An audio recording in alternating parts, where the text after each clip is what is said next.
એમને કહીએ છીએ કે તમારા ધારાસભ્યને કહો ચેલેન્જ ફેલેન્જ બધું બંધ કરી દે. એ ધારાસભ્યથી પીવાનું પાણી ન પૂગતું હોય પંકજભાઈ રાણસરિયા મહાદેવ બાપાના કાંતિભાઈ કે મારાથી નથી પૂગતું, જાહેરમાં આવીને એક વખત મોરબીના ધારાસભ્ય એવું કહી દે કે પીવાનું પાણી પહોંચાડવાની તાકાત મારી નથી. પંકજ રાણસરિયાની સાથે મોરબી ટીમની સાથે રાજુ કરપડા આવીને અહીંયા લડશે. જ્યાં સુધી પાણી નહીં પહોંચે ત્યાં સુધી ઘરના ટેન્કર આપવાની તૈયારી છે અમારી. ધારાસભ્યમાં તાકાત હોય તો ખુલીને કહી દે કે પીવાનું પાણી પહોંચાડી શકે એવી તાકાત અમારી સરકારમાં નથી. આવું ધારાસભ્ય કહી દે.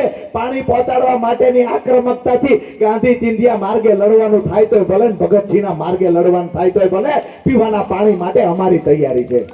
આવે ધારાસભ્ય ચેલેન્જ ફેલેન્જ ચેલેન્જ, અરે રાજીનામું નથી દેવું. સત્તામાં બેઠા છો, લોકોએ મત આપીને બેહાર્યા છે. તમારામાં પાણી હોય, સ્વાભિમાન હોય, થોડીક પણ લોકો માટે લાગણી હોય, એક વખત મેદાનમાં આવો. પીવાના પાણી મુદ્દે લડવું છે, સિંચાઈના પાણી મુદ્દે લડવું છે, ખેડૂતોને પૂરતા ભાવ મળે એ માટે લડવું છે. તમારામાં થોડું પણ સ્વાભિમાન હોય, આવી જાવ મેદાનમાં.